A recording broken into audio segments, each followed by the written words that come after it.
আজ করব পটলের একটু রকম ফের। আশা করি তোমাদের কাছে এই রেসিপিটা খুব ভালো লাগবে। এটি আমার বন্ধু, ছোটবেলার বন্ধু মৃদুলা তার নাম, তার থেকেই শেখা এই রকম ফের যে হবে পটলের। তোমরা দেখতে থাকো কিভাবে আমি করি, সাথে থাকো। দেখো পটলগুলো আমি দুভাগে ভাগ করে চিড়ে নিয়েছি। আর পটলের কিন্তু আমি খোসা ছাড়াইনি, শুধু চেঁচে নিয়েছি এইভাবে। এরপর চামচের পেছন দিয়ে আমি এটাকে হালকা করে এই ভেতরের যে শাঁসটা আছে সেটাকে আমি তুলে নিচ্ছি। এই যে এইভাবে শাঁসটা আমি তুলে নিচ্ছি।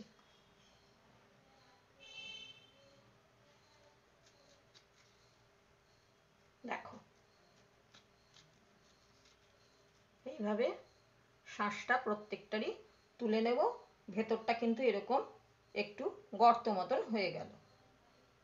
দেখো প্রত্যেকটা পটলের ভেতর আমি একদম ভেতরের যা শাঁসটা ছিল সেটা বের করে নিয়েছি।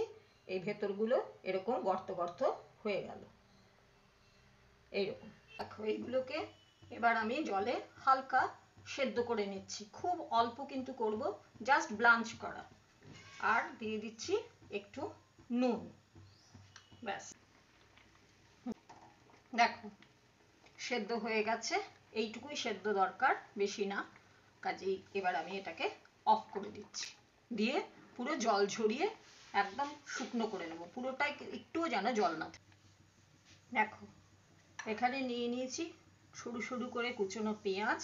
আর এটা হচ্ছে পটলের সেই ভেতরের শাঁসটা, যেহেতু বীজটা খুব কচি ছিল, এটাকে কুচিয়ে নিয়েছি। যারা বীজ পছন্দ করো না তারা এই পোর্শনটা বাদ দেবে। আর নিয়ে নিয়েছি পোস্ত বাটা। এবার প্রথমে তেল গরম হয়ে গেছে, এবার দিয়ে দিলাম কুচনো পেঁয়াজটা। পেঁয়াজটা একটু ভাজা হয়ে গেছে। এবার আমি কিন্তু এই পটলের শাঁসটা খুব ছোট্ট ছোট্ট করে কেটে নিয়েছি, এটাকে এবার মিশিয়ে দিলাম। এবারে দিয়ে দিলাম সামান্য নুন, দিয়ে দিলাম হলুদ। এবারে এটাকে একটু ভালো করে নেড়ে চেড়ে আমি ভেজে নিচ্ছি। দেখো এটা মোটামুটি আমার ভাজা হয়ে গেছে। এবার আমি মিশিয়ে দিলাম পোস্তটা।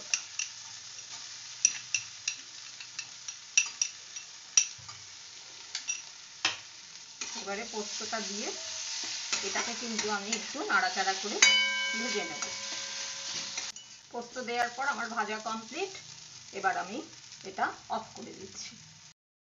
দেখো পটলগুলো পুরো আমি সেদ্ধ করার পর জল কিন্তু ঝরিয়ে নিয়েছি, একদম এতটুকু জল নিয়ে এর মধ্যে। এবার আমি কি করি তোমরা দেখো, এই একটা করে পটল নিলাম, আর এই যে আমার পুরটা যেটা আমি রান্না করলাম পোস্ত, পেঁয়াজ আর পটলের ভেতরে শাঁস দিয়ে, সেটা নিয়েছি। এবার এটাকে আমি এইখানে দিতে থাকব। এইভাবে এটাকে আমি একটা একটা করে প্রত্যেকটা মধ্যে এই পুরটাকে আমি দিয়ে দিচ্ছি।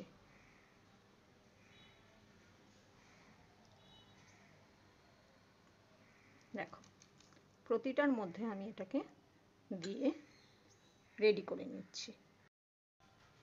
দেখো প্রত্যেকটা পটলের ভেতরে কিন্তু আমি পুরটা দিয়ে দিয়েছি। এখন এইভাবে আমি কিন্তু 1 ঘন্টা মতন ফ্রিজে এটা পুরো সেট হওয়ার জন্য রেখে দেব। এরপর কি করি তোমরা দেখো, আমার সঙ্গে থাকো।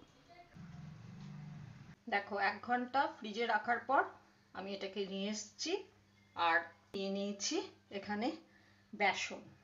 এখানে প্রায় ধরো 5 টেবিল চামচ বেসন আছে, 5 টেবিল চামচ চালের গুঁড়ো আছে, 1:1।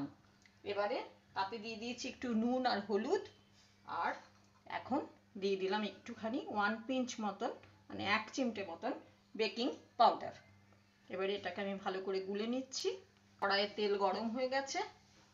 এবার এই যে একটা করে নিলাম, এটাকে পুরো বেসনে ডুবিয়ে নিলাম, কিন্তু ছাড়ছি আমি এই মুখের দিকটা, এইভাবে একটার পর একটা আমি এখানে তেলে ছেড়ে দিচ্ছি। দেখো এইভাবে ছেড়ে দিচ্ছি। এতে ভীষণ টেস্টি হয়, তোমরা করে দেখো।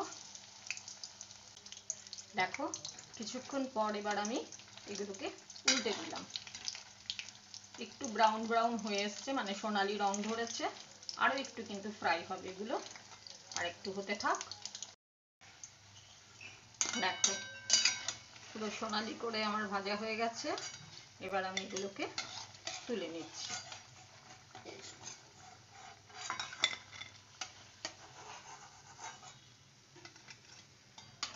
এইভাবে প্রতিটাই আমি ভেজে তুলছি। দেখো পটলের রকম ফের আমার একদম রেডি টু সার্ভ।